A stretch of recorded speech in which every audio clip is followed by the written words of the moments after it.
اشتغلت مع احد المخرجين كان عادي وطبيعي جدا، وفجأة تدين بشكل غريب بحيث ان الاذان يدن في كل اذان الكاميرا دايره، سيب الكنترول وسيب الممثلين وينزل، ولازم العمال كلها وراه ويقف امام ليهم يصلي مع كل صلاه.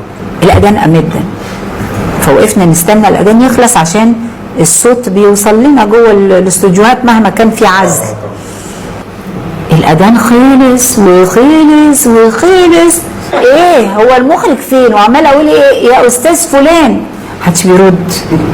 رحت خارجه بره، لقيت في الديكور بره ناس كتير بيصلوا، والاستاذ عامل امام ليهم ولازم في ميعاد الصلاه.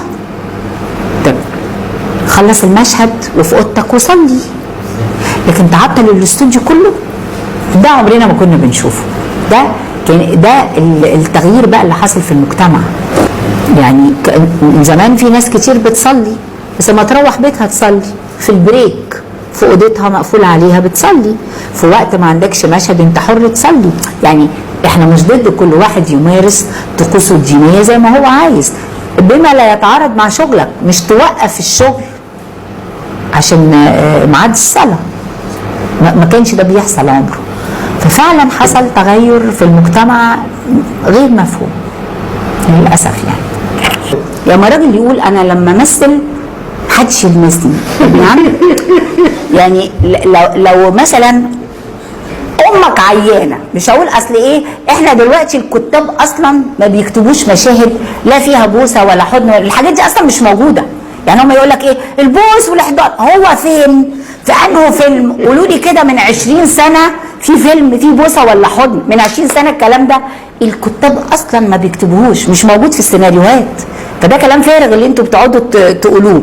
لكن امك عيانه، عندك مشهد امك عيانه في السرير ماتت، مش هترمي نفسك عليها وتمسكها امي؟ يعني معقول الكلام ده؟ مراتك وقعت من طولها اغمى عليها قدامك، مش هتجري تشيلها من الارض؟ يعني بنتك جايه من السفر، مش هتحضنها الحمد لله على السلامه يا حبيبتي؟ يعني مش هتكلم بقى عن مشاهد حميميه وبوسه وحضن وراجل وست، مش بتكلم في المنطقه دي خالص لان خلاص بقت مفقوده مش موجوده. لكن الاشياء العاديه، علاقتك باختك بامك ببنتك كمان، دي مش موجوده.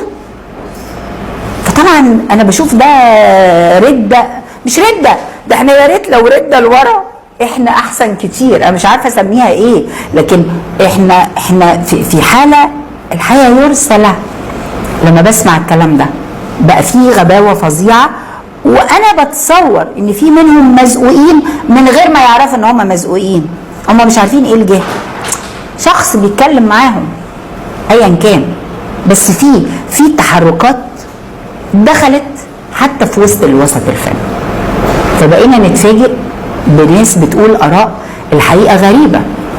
وكتير من الفنانين اللي كان فيه كذا حد اتحجب ورجع، يعني من غير ما اقول اسماء بقى عشان الصحافه قاعدين يعني لا مفيش داعي يعني الاسماء عشان ما احرجهمش، لكن كتير اتحجبوا وتراجعوا في الحجاب، وعندهم اكيد اسباب، اكتشفوا ايه يخليهم يرجعوا عن فكرهم او عن تصرفهم. مفيش ادوار فيها بوس. هو فين يا عم؟ هو في الحياه بوس لما يبقى في السينما بوس؟ اللي ما في حتى في الحياه